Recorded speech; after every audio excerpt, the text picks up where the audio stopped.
मुख्यमंत्री ने कहा कि एक विकास परियोजना रिठाला के विकास को नई दिशा देने वाला साबित होगा। इस दौरान मंत्री व सांसद भी मौजूद रहे।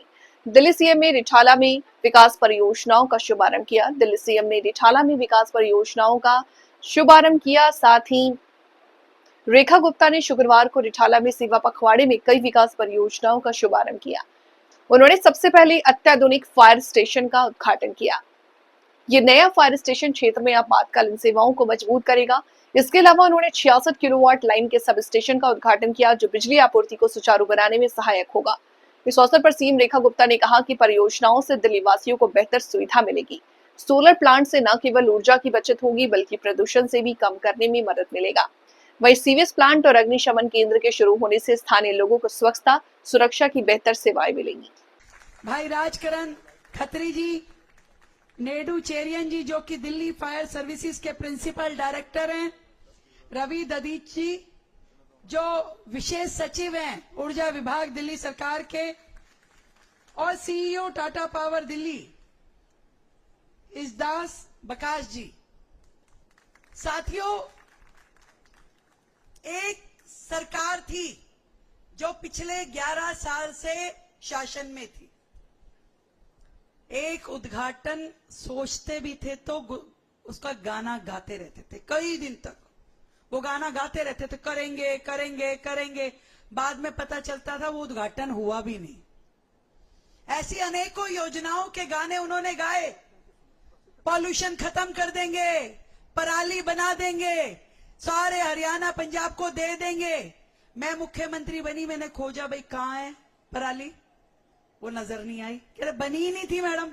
मैं कहा क्या बात कर रहे हो, बनी नहीं थी? ये खर्चों में तो 25 करोड़ रुपए लिखे हुए हैं पराली की एडवर्टीजमेंट के। कह रहे मैडम बनी ही नहीं। अच्छा भाई। फिर वो कहते थे पॉल्यूशन खत्म कर दिया, टावर लगा दिए। मैं कहा कहां लगा? कह रहे जी एक लगाया था कनाट प्लेस में, 2 महीने में बंद हो गया। मैं कहा उसका भी खर्चा 10 करोड़ रुपए दिखा रखा है, उसके लिए भी बड़ी एडवर्टीजमेंट हुई। हमने ये कर दिया, हमने ये कर दिया। ऐसे ऐसे मॉडल प्रस्तुत करते थे कि पढ़े लिखे लोग चक्कर खा जाते थे, जो अपने घरों के ड्राइंग रूम से बाहर नहीं निकलते थे, जो केवल टीवी देख करके दिल्ली के विकास को नापते थे। ऐसे लोग सोचते थे पता नहीं दिल्ली में क्या क्या हो रहा है। जब फील्ड में जाते थे आम जनता के बीच में, तो उस आम आदमी पार्टी की एक एक परत खुलती जाती थी। दिल्ली इतनी पिछड़ती ना, यदि वो ईमानदारी से दिल्ली में थोड़े भी काम कर जाते। दिल्ली इतनी पिछड़ती ना। वो 15 साल की सरकार भी आई और आके चली गई, 11 साल की सरकार भी आई और आके चली गई।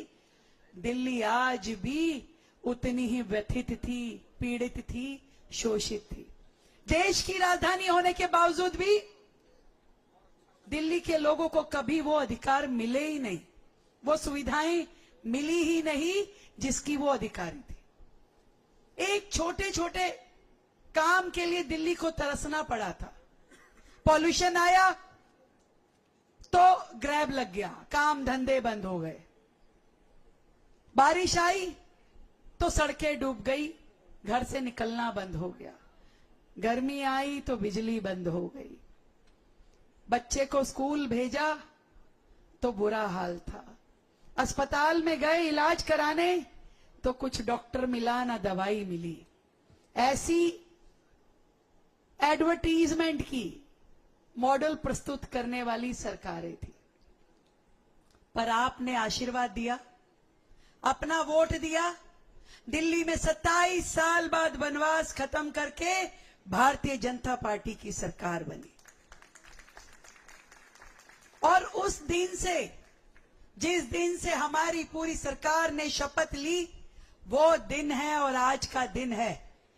मात्र 7 महीने हुए हैं, पर मैं निश्चित रूप में बता सकती हूं कि हमारी पूरी सरकार, सभी मंत्री, सभी विधायक दिन रात जनता की सेवा करने में और दिल्ली को प्रगति दिलाने की दिशा में काम कर रहे हैं।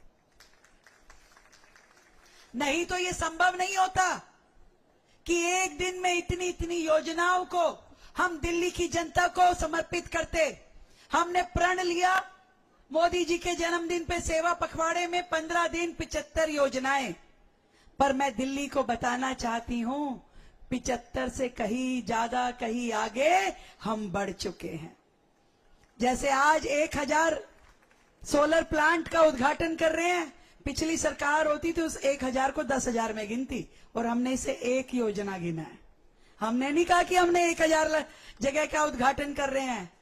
ये हमारी इस शहर से प्रतिबद्धता है और हमारी ईमानदारी है कि ईमानदारी से दिल्ली की जनता को उनके अधिकार मिले और दिल्ली उन दुख दर्दों को भूल जाए।